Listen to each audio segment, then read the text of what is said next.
I haven't had any trouble with interference in what I'm doing since the reticulum case that I was studying in Charleston, South Carolina. The object itself was like a round pancake shape with a dome on top and a dome on the bottom. Right.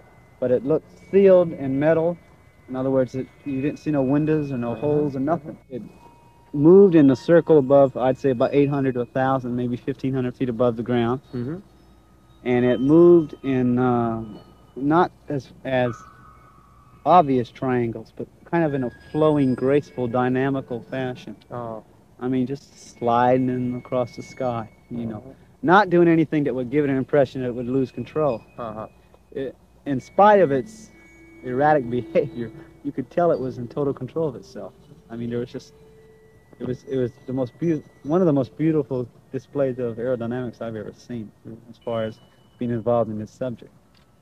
So you tried to take a picture? I tried. The first shot, I believe the first shot I took came out empty sky. It was moving so fast. I mean, it would go up like this and come back like this. Come around like that. And just watching it was, you know, it was hard. Because when it would go that way, I'd run across the field, and I'm trying to get it in a viewfinder. And I took about 4 or 5 shots like that. And I believe 2 or 3 of them came out, and 2 came out empty sky. And also had it in the research in Switzerland on the case of the Palladian contact with Edward Meyer. We were followed, our telephones were monitored, things were interrupted, mail was interrupted, a lot of things during those times. And I really didn't know why at the time, because it was like all the other cases I was dealing with, except when Bob Lazar came out of Area 51 and told his story. It appears that the craft that he was doing the Beck engineering on was similar to the style of one of the ships in the Palladian case. The craft that are you talking about, the scout craft, is that the one that's like the Adamski picture with the 3 domes underneath? And if it's not... I'm not exactly sure what the Adamski picture is. Okay, it's the saucer shape that has this is the one that looks like one of the Meyer craft. Did you see any others than that one, or is there 9 up there? Yeah, I saw 9 total, but that's the only one I got close enough. It looked like, if anyone's familiar with Billy Meyer's sightings, very astonishingly similar to that craft. It was a very sleek, thin-looking, flying saucer-shaped craft. Kind of hard to describe without drawing it. And the only conclusion I can draw at this time is that our government had put the 2 things together much earlier than we did. They had the information. We did not until Lazar came out, and they thought we were in contact with the owners or manufacturers of that sport version that Bob Lazar said he was working on. In the reticulum case, on the first abduction aboard the craft, Bill Herman asked why him, and they said that because they had examined several other people for some time, for years, 2 or 3 years, and tabulated the data on their lifestyles, their education, their knowledge, their relationships with their family history, where they lived, their beliefs, all of those things, and they put these into what they call the lexicon. It's the lexicon's own word for a computer. And the lexicon selected Bill Herman of the half a dozen or more that they studied for years, and he became the contactee. So now he says, what can I do for you? And they said, we would ask your help in assisting us in recovering the remains of one of our vehicles in the western part of your land, they said. And he asked them what happened, and they said that the ship had encountered a strong beam of energy that locked onto the craft and cooked out the computer control system, and it went out of control and crash landed. And they said that they concluded from this that it was a hostile action on our part, especially when they lost the second craft to the same beam. They thought we were shooting them down. And they said that they had convened a meeting with other space-traveling entities, intelligences visiting this planet, to consult on the form retaliation should take. Can you imagine what kind of retaliation we could have suffered? And while they were doing this, while they were consulting, they noticed that the weapon kept firing and kept going on. Then it would stop for days, then it would fire again for a period, then it would stop again, and they concluded that it was something else other than a weapon, and that their encounter with it was accidental. And it turned out in time we discovered that the Navy was experimenting with the development of our area search radar with a 200-mile radius that was many times powerful than the previously existing radars that had a vertical sweep beam and could lock on. It's the only one that we had at the time that could do it. And we believe that that was the cause of the several crashes in the western part of the United States. As a matter of fact, they all came down within that 200-mile radius. And while I was investigating the reticulum case, my mail was interrupted, my car was followed, my telephones were interrupted, I received death threats, Bill Herman received death threats, everybody involved did. And the only conclusion I can make now is, since that time, I have discovered that we have alien bodies that are probably reticulan alien bodies in the custody of our government that have been autopsied and some are stored in frozen in cryogenic storage. So those two cases hit a delicate spot somehow, somewhere in the government interest in this thing, and I received death threats incident to both of them. After Glennis selected the event to be presented here today, I began to receive the death threats again. They're the form of anonymous telephone calls that say you've gone too far, you're not coming back alive. And they didn't carry out anything before, so they probably won't again. But let me go ahead and lay out the events as they developed. On the 22nd of October 1991, one of the strangest and most exciting stories of my career in UFO research began to unfold. A young man calling himself Connor O'Ryan called my home in Tucson, Arizona, from Los Angeles, and said he wanted to come see some of my collection of UFO pictures and information. He said he'd be here the next day, and that was about noon of that particular Tuesday. About 1400, 2 hours later, I received another call from the same voice saying that he feared he may be in danger because when he went to the bank to draw out money for his trip, he was informed that his account was frozen. He tried his bank card in the automatic teller machine and it was returned unhonored by the machine. He went to another bank and tried to withdraw money on his Visa card, and it was also dishonored. He tried his MasterCard, it was not honored. He had a Bank America card, he had a Diners Club card, he had an American Express card, tried them all, and they were all dishonored. So his credit accounts had now been successfully blocked, and he couldn't use anything to get any money. He said he suspected the worst, and he's got good reason to do so because we learned later that he was a member of Delta 6, which I will explain as we get to it.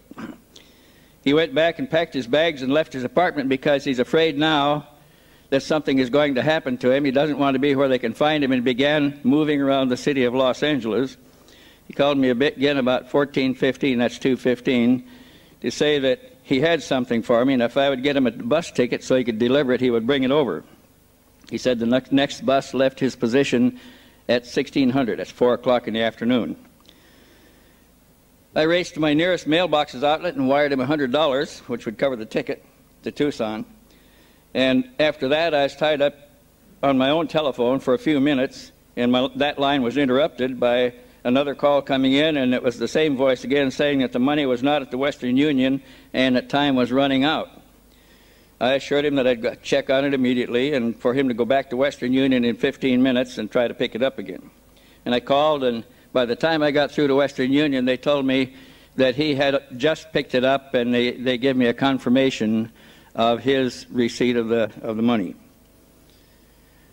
The mail in Western Union Station was in the mall across the street from the bus station, and he made it back in time to get on the bus. But now he began to worry about what he was carrying. And on impulse, he decided not to carry it with him because he's being watched too close, apparently, but to ship it to me to hold for him instead when he got to Tucson.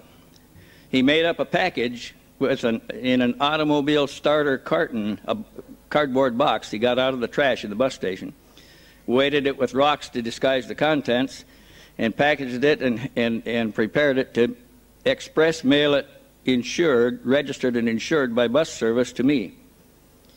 This was taken to the mail section in the bus station and was shipped to me by a priority rate. The man arrived in Tucson at about 2:30 in the morning and called me, and I went down and picked him up at the bus station. He did not want to eat, but I was up and I wanted a cup of coffee, so we stopped at a Dunkin' Donuts and had a cup. Then we went back to my house and went to sleep. I put him down on the couch in my living room. My grandson was sleeping in a porch bed on the other side of that, and my bedroom was on the opposite side from him. He's right between us, sleeping there. The next morning, Wednesday morning, all seemed normal, and we went out for breakfast. The young visitor asked a lot of questions about UFOs and my research. He said he'd found out about me and my interest in a book on UFOs, among the very few on the subject, in the Las Vegas Downtown Public Library, and copied my name and address from it. A call to the Tucson telephone directory gave him my telephone number. He said he was a U.S. Marine SEAL. SEAL is a special elite force trained in everything. They're trained in parachuting and in scuba diving and demolitions work, everything. A special degree that they train to. And that he had been such since his enlistment some 9 years ago at San Diego. He was 29 years old, and for the last 9 months he had been assigned to Delta Force Team 6, a super elite cross-service activity that answered to neither of the service commands, but to a command line of its own that answered directly to the Joint Chiefs of Staff. This is all new to me. I'd never heard of anything like this before. He said he was, until 1 week ago, assigned to duty at S4 in Area 51, the Area 51 facility of the Atomic Energy Commission in a reservation in Nevada. He said he was a sentry who lived in quarters at the facility and whose duty post was on level 2 of a 4-level complex. At least that's all he knew of, were 4 levels. He said there were no sentries below level 2, as all below that were electronically controlled, and he did not know what was down there. He said he had heard strange sounds when the elevator was open and people were coming out or going in. He didn't know what that meant. At level 2, they controlled access to the separate elevators that went down below, one elevator to level 3 and another to level 4. To use one of these elevators, it took a card, a thumbprint, and a matching retina scan of the right eye. Anyone who was not cleared by this process was immediately arrested. A bell would ring, and they would immediately arrest them and hold them for somebody to come down from level 1 and get them.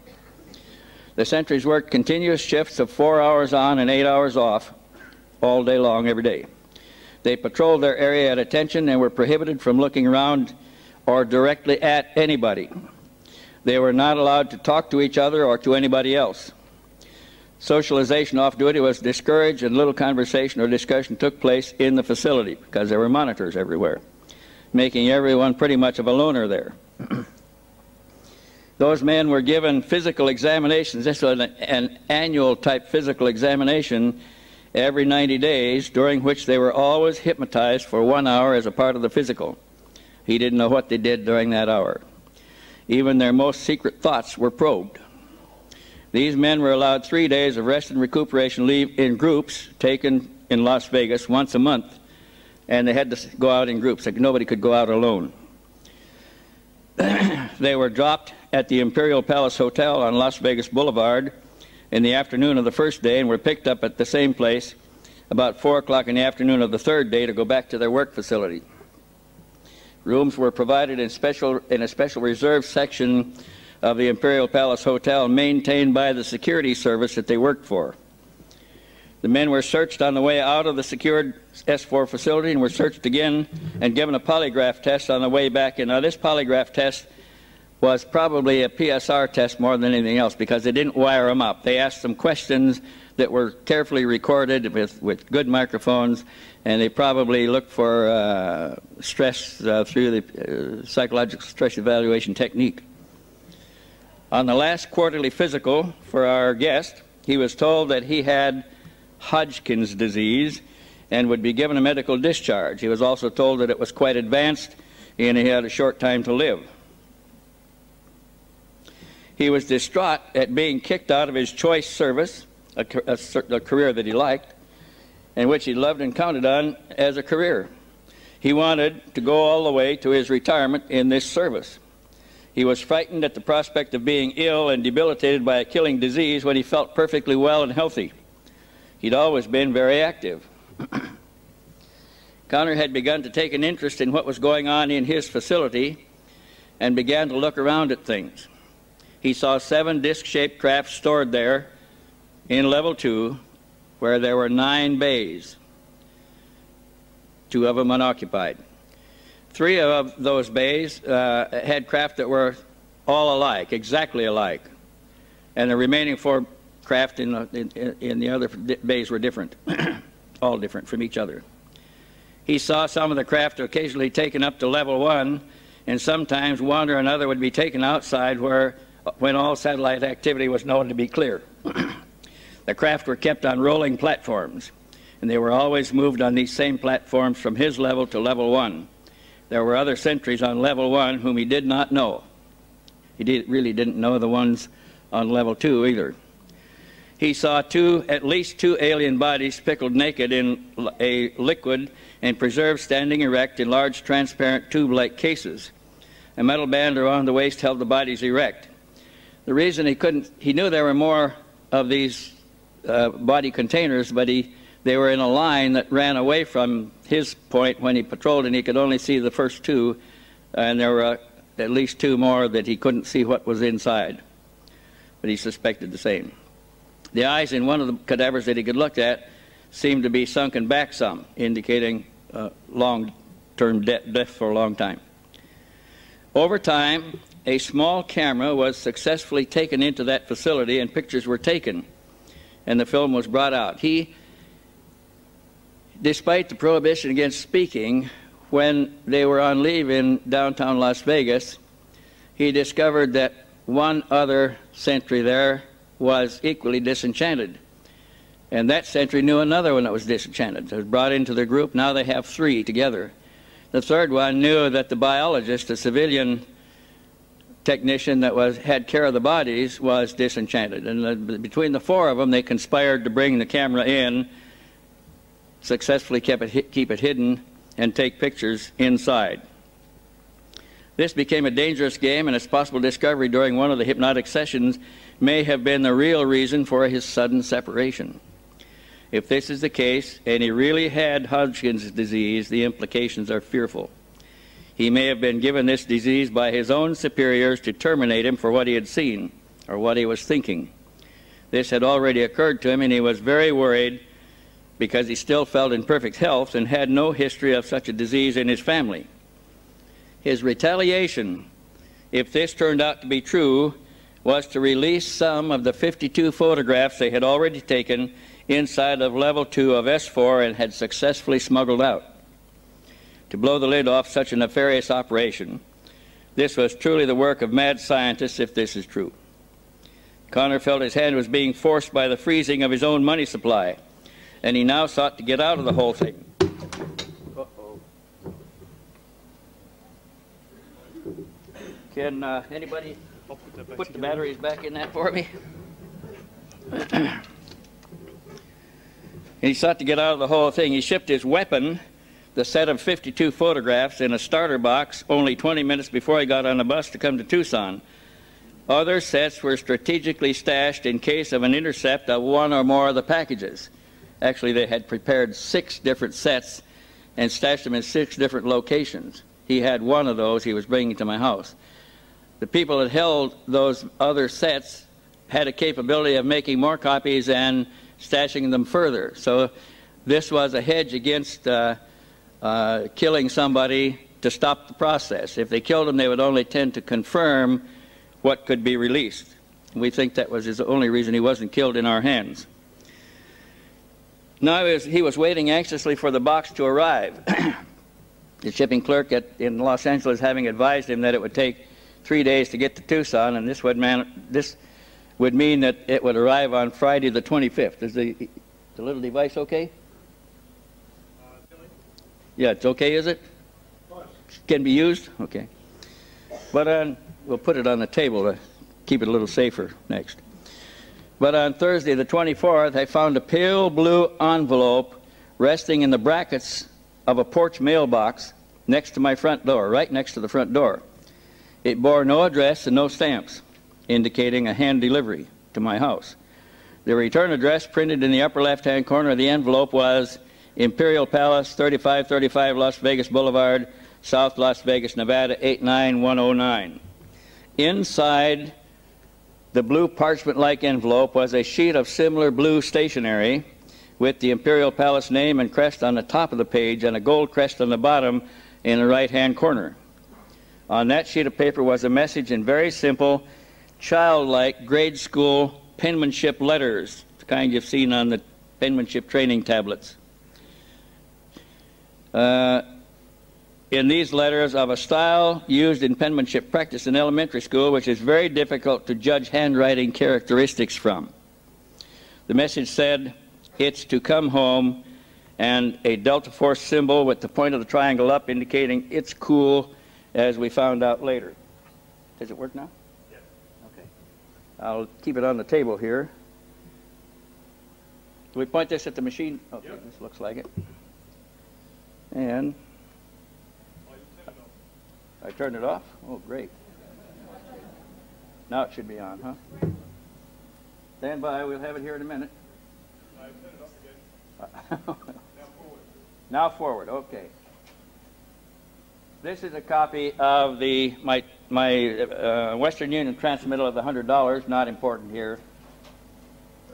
And here is where I found the envelope in the brackets of the mailbox. You can just see it around the corner there of the pillar in front of my house. Let's see now, I've got a light here. Here we go. Right there is the letter. Boy, that comes through on the speakers too, doesn't it? And in that letter, we'll get this straightened out yet. There's another picture of it. I took that with my camera before I removed it because this was really strange. This never happened to me before. And in that letter was this note. Where am I here? The message said, "It's to come home," and a Delta Force symbol with the point of the triangle up indicating it's cool, which we later found out to be the meaning of it. I showed the letter to my grandson, Jim Cox, who was still sleeping on the porch. I was up early that morning. Connor was sleeping on a sofa between the porch and my bedroom, and he was still asleep. I woke Jim up and asked him what he thought of it. He suggested we wait. He said he didn't know what it was, and suggested we wake Connor up and ask him. And when we did, Connor went visibly pale, was immediately alert.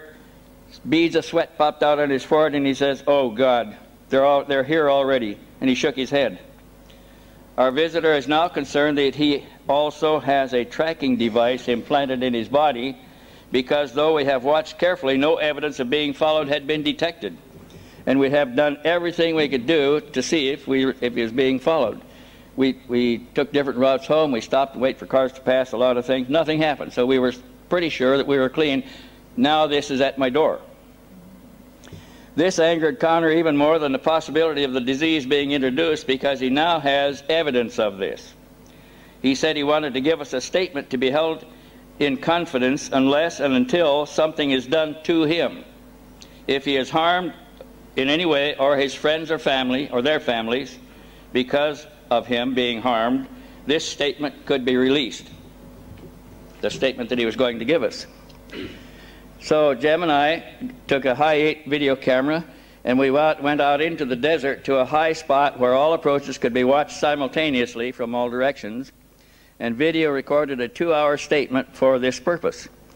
5 copies were made, and all were dispersed to separate locations away from my home in trusted hands, who would release the information if anything happened to any of us. And we talked about this on the phone to let whoever's monitoring know that we've scattered the evidence and it's not going to be picked up quickly. At that time, Connor told us that there were 5 people from inside S4, including himself that is, all working on level 2, who had become disenchanted over the secrecy of the operation and the way it was being managed. They thought the secrecy was misplaced and that the American public ought to know what was there, especially since this place had become commonly known inside as the museum, since the primary research activity had already been moved elsewhere. And they thought that the scientists that were coming and going to levels 3 and 4 didn't look enough like real scientists to them to be productive. They thought that scientific institutions should have access to the information that they thought they were guarding. The security people working in the facility there were not allowed to use names, but were all identified by a number. Connor said his number was 122. The other 3 sentries had 123, 124, and 125, indicating that they had all been assigned about the same time to that facility. A biologist working with the bodies had number 118, showing that he had arrived just shortly before them. These numbers applied only to their activity at this facility, and the numbers were changed as other people came and went. The new numbers were assigned. This group had been considering this action and contact for some time and had discussed whom of the UFO researchers they would contact. They went to the public library in Las Vegas and studied the available material on UFOs looking for names. They rejected MUFON and CUFOS because they feared these organizations might have been infiltrated by agents of the American government. They rejected John Lear as a primary contact because he was too close and was being watched constantly, and they knew this. They rejected George Knapp of TV Channel 8 because he was also too close and may want to release the story prematurely. They chose us because they thought we could be persuaded to wait and go at a pace they had decided upon, and we didn't have anybody else in our organization, just Jim and I. And now I'm alone. Connor was leaving, and they had already taken a number of photographs and had stashed them successfully, and Connor would deliver one set to us to be held in confidence for a future date, and would arrange for a follow-on plan. Those still inside would take more pictures, try to get more documents out, trying to get documents with official headings on them discussing the craft and the bodies. The biologists would provide dissection reports, autopsies, and analyses of other alien bodies, together with photos of the bodies under dissection, of various bodies under dissection. This material was to be brought out periodically and made available to us through a special drop arrangement or arrangements, and we were given instructions for follow-up and were told how and where it would be done. This could all be published on a signal to raise the profile of the group in case any of them was harmed.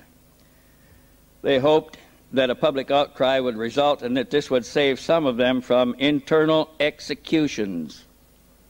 Such an outcry could lead to lawsuits against the government, subpoenas of evidence, and finally bringing down the house of cards of security over these important matters affecting us all, our society and our world.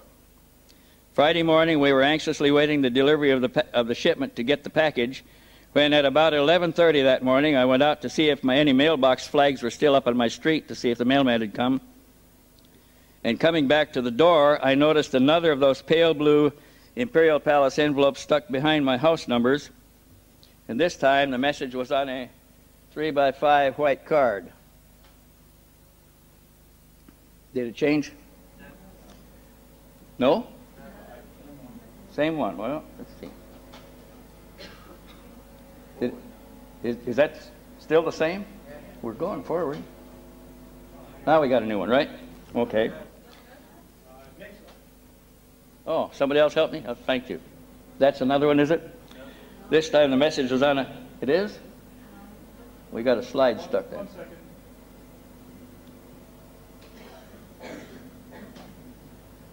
This time the message was on a 3x5 white card with the Delta Force triangle, with the position now turned to about 2 o'clock position, indicating time was beginning to run out. Then there was a circle with an envelope in it and a line drawn diagonally across the whole pictogram, indicating no shipment and possibly an intercept of the registered package in bus mail. That's way ahead.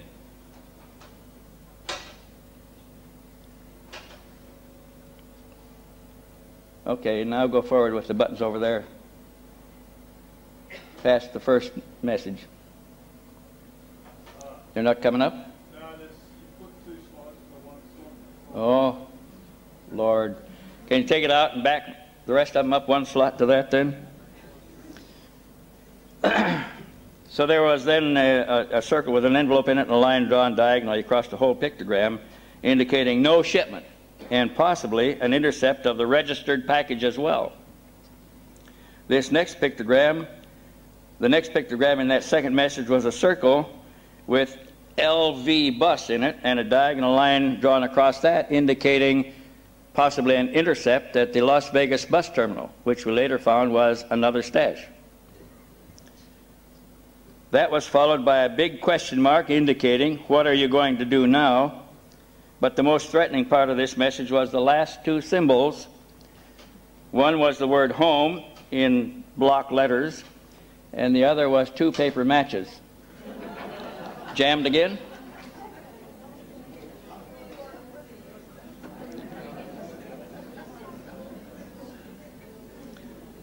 The last symbol in that message was two paper matches indicating possible arson of the home. That arson threat was turned over to the county sheriff and the local fire department for file in case this threat was ever carried out. Now I'll try to go forward one frame at a time.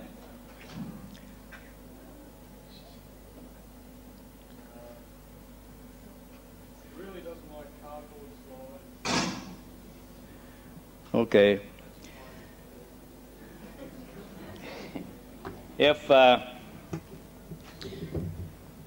this threat was carried out, it clearly leads back to Delta Force and Area 51, and we'd been given documentary evidence to prove this, allowing us to proceed legally against potential arsonists. We have the names of the chain of command leading all the way back to the Secretary of Defense, Dick Cheney, and we have attorneys who are most anxious to initiate such a lucrative action against the United States government and the intelligence service and Dick Cheney. One of the 52 photos in this package was said to clearly show Mr. Dick Cheney inspecting the level 2 of the S-4 facility where the alien ships and sample bodies are kept. Okay. There's the message we're talking about. There's the arson threat. Leave it there. This photo was surreptitious, the picture that is of Dick Cheney was surreptitiously taken by our own Delta Force visitor, that's Connor O'Ryan, at that time of the visit, which was made since the end of the Gulf War. Interception of this package of photographs does not mean that they're all gone. Other sets were made and stashed in trusted hands for safekeeping in case of loss of some of them. They can be produced to save a life or to pursue an arson threat carried out by Delta Force or its agents. The evidence is clearly established in the documents we have. After the third letter from Delta Force on Saturday the 26th, our man decided they may come in by force and take him, so he went out into my backyard to a dark corner of the backyard under some big oleander trees, pulled back some leaves and buried his identification cards under the leaves and then covered them, making the whole thing look undisturbed so that nothing would be evident. Then, sometime shortly after that, we went to the McDonald's shop just a short distance from my house for a sandwich and coffee for lunch. We were absent from home for less than 45 minutes. And there at the McDonald's, we discussed copying his cards and dispersing the copies also to save them in case somebody was trying to get them. When we returned home from McDonald's, he went out to get the cards that he had buried to make the copies, and they were already gone. They were gone. The leaves still looked undisturbed and the cards were gone, leading to speculations that even the ID cards may have tracking devices in them. We began to suspect that he has a tracking device in his body by this time. Now we think that it's either in the ID cards or both. The third message had been found about noon in another envelope, white this time, with a white sheet of paper inside. It had been stuck in the corner of the house numbers by my door again. That should be it. This time the message seemed to be an offer. This is truly Orwellian in scope and a very frightening situation for our society. That day, Jem Cox had to go to Phoenix on business and took Connor along. Here's the message. This one was redrawn from the original because when Connor read it, he crumpled it up, tore it in pieces, crumpled it up, and threw it in the wastebasket. So I had to redraw this one. Here it shows the package intercept from the bus line that he rode on, also the intercept at the Las Vegas station, a question mark, what are we going to do now? Dollar signs indicating we can negotiate. They want all the stashes, no foul play, or delta triangle turned down, which means termination. And then it shows how. There's 3 stick figures walking together with crosshairs drawn through them. So they were going. Jim had to go to Phoenix, and on business he took Connor along with him to see what would happen with a change of location. As expected, the next message from the unseen forces was delivered there in Phoenix, found the next morning. The two had detected no evidence of pursuit, though they sanitized their trail to the best of their ability. They drove very fast, over 100 miles an hour, very fast until no other car lights could be seen behind them, then pulled off the road behind some bushes and waited to see if any other cars came by. They did this several times and detected no evidence of pursuit. They had left Tucson late in the evening and got to Phoenix just before midnight. They talked with Jim De La Tosa for about an hour and then went to bed in a room in an outbuilding provided by Jim in his facility there. About 2:30 in that early the next morning, Jim Cox was awakened by someone else in the room. He tried to open his eyes and tried to move, but he was completely paralyzed. Couldn't move anything. But he could open his eyes just a crack and look down his torso through a small slit, and he could see, looking down his prone body, he could see 4 ninjas. That's men with close-fitting black bodysuits with padded feet and black knit ski masks pulled over their heads. One was standing over him on his bed, straddling his ankles, with an automatic weapon pointed at his head. Another similar figure was standing over Connor on another bed, with a automatic weapon pointed at his head. And 2 more of the black-dressed ninjas were going through the things, Jim's and Connor's things, on the floor. One came up with a piece of paper from Connor's bag, looked at it, cursed quietly, crumpled it, and threw it against the door. There was a 5th man in a suit in the room with the 4 ninjas. Nothing was said between any of them. Jim lost consciousness again, and they both slept until 2:30 the next afternoon. When they got up and went out to the car, there was another pictographic note in the Delta Force shorthand language showing the Delta Force triangle pointed back to the 12 o'clock position. See if we can get it this time. That got a Delta symbol pointed up? Yes. Indicating no rush. Then there was a carefully disguised penmanship letter saying, "Situ extreme, please be pat." That was followed by pictograms showing 3 men in step, dollar signs, says no TV, working on deal. You have 7 days, now they're giving us more time, 7 days to produce the pack or the Delta Force turned down, meaning termination. We want GW1 to come home. We will call in 48 hours. Well, we didn't know who GW1 was, so we asked Connor, and he says, "That's me." The next day, on Sunday the 27th of October, a 5th note in a white envelope was stuck in the car door outside of the room there. It had a sheet of white paper inside, and it instructed them to check into the Motel 6 in Scottsdale and wait. They did this. Let's see if we probably got that note here too. That say, go to Scottsdale and wait. Well, let's see. So it should say is, "We'll meet Situ Extreme, Motel 6, Scotts, within 72 hours. That's the same one? We're not getting Trevor's thing down there. Okay, there it is. They did this. They went to Scottsdale, which is just a short distance from where Jim De La Tosa lived, on that same afternoon, which was Sunday. And on the way, they stopped and purchased an infrared sensor light from a hardware store, open on Sundays in Phoenix, and cans of peanuts to get the aluminum pull-off tops off from the cans.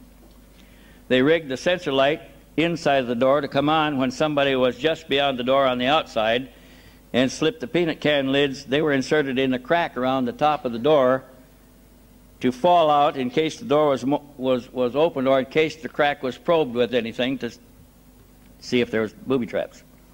That night, both the light came on and the can lids were knocked to the floor by someone checking the door. And they waited to see what was going to happen. There was total silence. They didn't hear anything. And they waited for some time, and the light went out by itself and didn't come back on again. They assumed that the intruder had gone away. They went back to sleep. The two men checked out the next day and went out to the parking lot to return to Tucson. As they approached Jim's little red Porsche car out there, there was a sixth envelope pinched into the door crack. Then they thought of their arrival when they came to the hotel to check in, the Motel 6 in Scottsdale. When they got there, the clerk in the hotel he handed Jim a key that was laying on his pad in front of him on the desk. Didn't take it off the rack. So Jim picked it up, looked at the number, and it says, thinking that might be this was rather suspicious, he looked at the number on the key, affected dislike, and said, "Give me another room. I don't like this number. I'm very sensitive about numbers." The clerk objected, but he did change the key and gave him another room. And the key they ended up was a different room entirely. Now they wondered what would have happened if they had used the first key. This time the note seemed a little more conciliatory. It had the Delta Triangle pointing up at 12 o'clock again. This one said, this note said, 100,000 within 48 hours for location.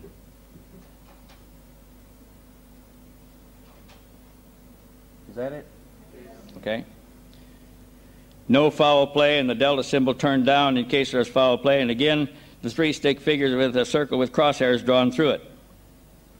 On Tuesday, the 29th of October, a seventh note was received again mentioning 100,000. Oh, I just said that. Okay. The 48 hours ran out at 1800 at 6 o'clock in the evening on Wednesday evening, and at 6:15 an eighth note was found stuck behind the house numbers again in Tucson, and this one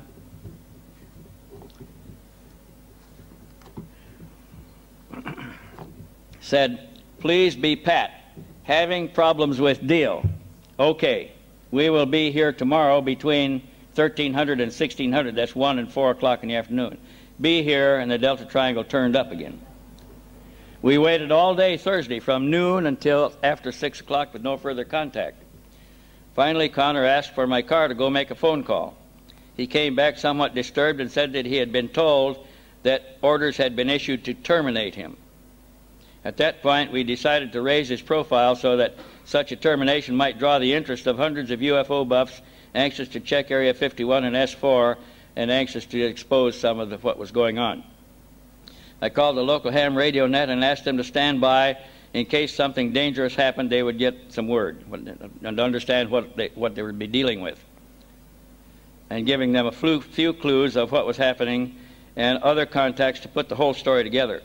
I also called the computer mailbox and had them stand by for a spectacular release which had already been prepared and was being held, or for a story about our being taken in on an intended setup to discredit us. Either way, the story would get mileage.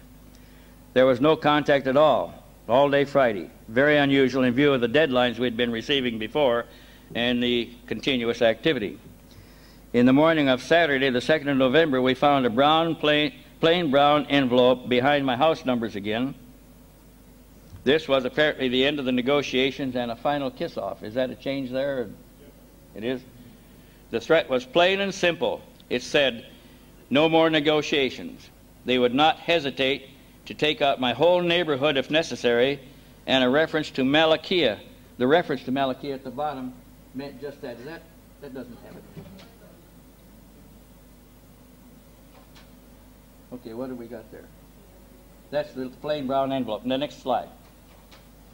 Okay, here's the note, and see the reference to a strange name, M-A-L-A-K-E there, K-I-A. So we asked Connor, what does Malakia mean? They said, referring to Malakia. He said that was a hit, a government hit, that killed many innocent women and children to get one man. And they're indicating that they wouldn't hesitate to take out my whole neighborhood if necessary if we didn't do the right thing. Sunday passed and still no contact was made. Connor was beginning to lose patience in view of the execution order issued against him. He borrowed my car again and went to call a friend from a payphone. And his tutor and mentor from an earlier contact was the one he wanted to get in touch with and consult with him on what to do. He's trying to stay alive now. The friend offered to come and get him and take him to a safe place. On Monday, the 4th of November, Connor decided to go get us another stash of evidence to be used in publishing the whole story, if that became necessary, to prevent the deaths of his several Confederates. He's afraid he can be taken out any time now, and it might happen. And he was now fairly certain that his Confederates had been discovered by whatever process they used to discover him, most likely the hour of hypnotic induction after the physical. He timed this call to coincide with the arrival of his rescuer in a private plane to take him to safety, or so he thought. And he asked to be dropped at the bus station, where he could mix with people and take a taxi to meet his mentor. His last words to us were that he would retrieve one of the stashed packages and put it in our hands before he left town. He would contact us with more instructions in a few hours. That was the last thing we saw of our mysterious visitor. Connor had given me a locker key that he said was for a locker in the Greyhound bus station, in the Greyhound bus terminal in downtown Las Vegas. He said that there was an envelope taped behind the door locking mechanism in the front of a locker there, fastened in place with duct tape, which I should remove as soon as possible, because when that was removed, another package would be put in its place. And if we didn't take it out, there would be no follow-on delivery by his friends inside S4 if they were still able to do it. I went to flew to Las Vegas, called John Lear to go with me, and we went to the Las Vegas bus station with John Lear carrying a video camera to videotape me as I opened locker number 424, the key that I had and had been given by Connor. I also had a map of the location of that locker bank in the bus station, and the number of the locker in the bus station corresponding to the key that I was carrying. I found the correct bank of lockers, and the position of the locker number I was looking for should be there because the numbers in the bank on either side were correct, but that bank in the middle had been changed. The bank is about 4 lockers side by side and 4 or 5 or 6 tall, I don't remember how many, but there was about 5 of these banks of lockers, and the bank that I'm looking for has been replaced. The whole group of lockers had different numbers, and my number was not there. The locker numbers were in correct order otherwise on either side of this position, but one whole blank bank of lockers was now absent. The locker key I had looked exactly like all the other keys in the other lockers in that number series, right there in the same terminal, but the locker I wanted by number was gone. I went to the locker manager in the terminal and explained my dilemma, telling him I'd left clothes in there a week ago and what happened to them, and he said that the lockers were a concession and that the concessionaire did occasionally change lockers for his own reasons, and that yes, some lockers had been changed last week. That ended my contact with this story, except that I had the 2-hour videotape interview with the mysterious Connor O'Ryan. My house was again searched several times, but that tape was never found because it was in fact in the hands of the Pima County Sheriff's Office, in the possession of Bob Dean, who was a deputy sheriff, locked in the sheriff's safe in a plain brown envelope as evidence, and nobody but Bob and I knew what it was. Bob's the only one who knew where it was. These are sketches of the craft he observed at level 2. And let me back up here a little bit to the first one. This one was a goldish silver color, and it stood on 3 legs. The next one was a bright silver color and finish, like brushed silver, brushed aluminum, and had a projecting base that looked to Connor like it could be retracted, but it was sitting on the base on the platform. This next one was hovering a few inches above the platform that they were stored on, and it had a base that was extended that he thought also might be adjustable or retractable from looking at it. This one was a bright silver mirror-like finish, like chrome. This one had a dull gray finish, and I believe that there were 3 identical ones in the 3 bays. 2, 3, and 4 bays had these craft in them, dull silver color, and they sat on the platform. This one sat on the platform also, and it was kind of a bronze color with a different colored metallic dome that he thought might even be able to be somewhat transparent or made transparent. Here's a sketch of the floor plan. Now I'm going to shut these off and go to a clip of the interview. For the rest of the time we have available, you'll see the interview live with this Connor O'Ryan, and the noise that you hear is the wind blowing over our cheap little microphone on the high camera we're using, but you can hear my interview with him taking place quite clearly. Can you proceed with the videotape, please?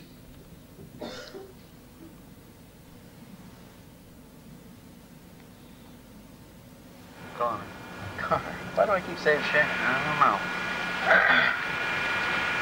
Connor, I want to thank you for making contact with me. It was a surprise to suddenly hear from you a day ago, and to hear what you could tell us with respect to some things that we've been doing for a long, long time. And I want to welcome you to our family of researchers. As far as we're concerned, you're now one of us. You're an investigator and researcher, a brother investigator and researcher. And I'd like to ask you, Connor, if you can describe to me how you became, first of all, what's your background? Can you tell me something about your background? Okay, well, I joined the Navy in the early 80s. I went into the Naval SEAL program and became a SEAL. The original tape was in high 8 in color. It's not transferring to your standard here with the color, but you can still hear it and see it. Naval Intelligence for approximately 8-9 years now. I've been on a number of covert operations, and just recently, well, about a year ago, I was assigned to a place in Nevada, which most people know as S4, as a sentry, which all sentries there are Special Forces personnel from all 4 military branches. I've been there for 9 months. I was there for 9 months. I've recently been discharged for medically, which I'm still checking that out. While my tour of duty there, I was a sentry in the complex, which is an extremely sensitive complex, which they have discs there. I have positively identified 7 of them, and I've also identified 7 humanoid creatures with like grayish skin. I don't know if that's because of the being in the tubes and the solution that they're placed in right now. Right now I'm basically on the run. I don't want to mention any names or colleagues. I don't know what basically my destiny holds for me at this moment. I know that this has to be said and brought out. And I've made contact here with Mr. Stevens because I feel has adequate connections to someday bring all this out in the open. You said that they had 7 discs there.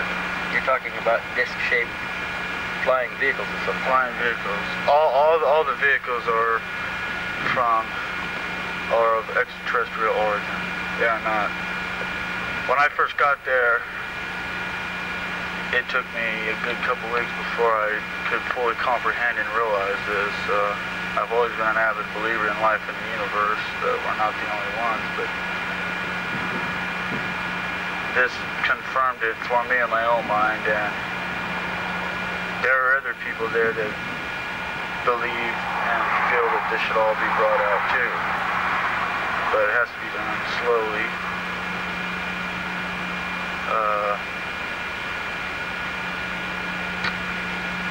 There's 4 levels in Site 4, excluding the top level, the surface, which is basically a hangars with the satellite. There's really not too much to it, but the levels are all operated. There's the first and second levels are all elevator where they keep the flying disc, ships, whatever you call it.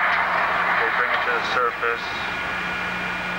Right when I was there, they were trying to operate the disc, but to my viewing, unsuccessfully. There's scientists there. I have personally witnessed high White House officials being there. Right now, I'm basically kind of scared. I mean, I'm on the run. I don't know what everything holds for me. I just want to get this out in the open. Let's start with the extraterrestrial vehicles, the discs. Take them one at a time and describe each one as best you can remember it, using the pencil here or whatever to make whatever sketch you want to as you go. Okay. 3 of them are exactly identical. How many? 3 of them. 3 of them are identical. Maybe the top tip one here. Okay. Easier.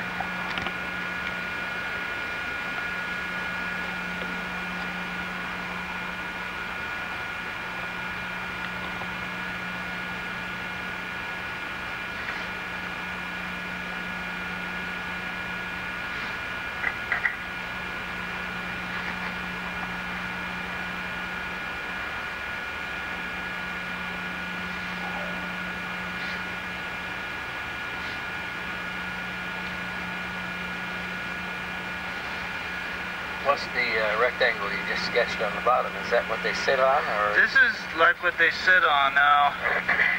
I have personally witnessed when they somehow activate this vehicle and a bottom pops out, and then it kind of pops out a little bit and comes to about right, I'd say maybe a foot below the vehicle, and it sits on a cushion of air. About 2 inches. There's nothing below it. This is a brushed type, brushed here, aluminum, and up here it's a high polished. When you're near the vehicle, the static electricity is extremely intense. When you put your face up to it and breathe up against it or anything, there's no fogging of any sort at all. And I also found kind of peculiar is there's no dust ever on these, and I don't never seem to see anybody wiping them off. There's no residue of any kind on any of these vehicles, on these 3. What's this? Is this retractable? This part right here comes down as retractable. The bottom. It sits on the ground, and when they activate it, it seems this part pushes it like a hydraulic mechanism, brings it up off the ground to about a foot, and then you don't hear nothing, absolutely no sound, and then it just picks up, and it sits on about 2 inches of air. You ever see this rectangular part here retracted so that the disc is flush on the bottom? No. there's always this one, there's always about a meter and a half maybe of Protrusion on protrusion on this, which is also a brushed aluminum, like the bottom part right here. What about the part that's extended below that? Is it brushed aluminum also? That's a blackish, a flat blackish. Let me look for the words here. Well, I mean, it's kind of a blackish thing, but while it's sitting here, the electricity is, I mean, the static electricity is so intense,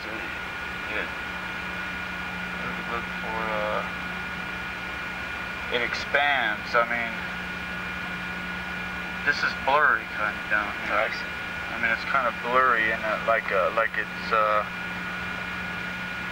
say you're looking at a car hood in the heat, you know, the heat dissipating from a car hood right there. I mean, okay, 3 of them are like that. these vehicles are, What size? oh, I'd say 11 to 12 years. Well, that was to give you an idea of what the interview, how it proceeded, and how we got the information. He told us that there was an aircraft carrier type elevator from level 2 to level 1, that the discs were stored on platforms, rolling platforms with rubber tires that were about 35 feet in diameter, if I remember correctly, that were wheeled into position on the elevator and taken up to level 1 occasionally, and then brought back down again. He was, we never did find out whether he really had the disease or not, because he wasn't there long enough and we couldn't get an appointment for him overnight. And then he became concerned about his own safety and left. Whether he's still alive or not, I don't know. We never did get any of the stashes of pictures that they had taken. I have a feeling that the other men inside were detected probably the same way they discovered him, and we believe that the entire shift in level 4 was changed to the man to prevent any further contamination of the operation there. This apparently had happened before, because several of the members of his team had numbers close together, like they were assigned from. None of them ever knew each other. They all came from different places, and they were completely unknown. They weren't allowed to use names inside. There were no name tags on their suits. They didn't wear their numbers. They were known to each other by number, and they weren't allowed to discuss anything. There were audio and video monitors all over the place. They were allowed to talk in front of the television watching sports games. They were allowed to talk to each other while they were eating their meal, but those were the only times. And they were discouraged from talking to each other at any other time, and little sociability took place there in the facility. And I believe we're just about out of time here, so with that, does Glennis or anybody have anything else they want to announce here? We can bring up the lights, and if there's any questions, if I have time, I'll take questions on this. Do we have any time left? I think at this point we might get the questions until later on, and we'll just see how we go at the end of the afternoon. Okay, all right. Thank you very much.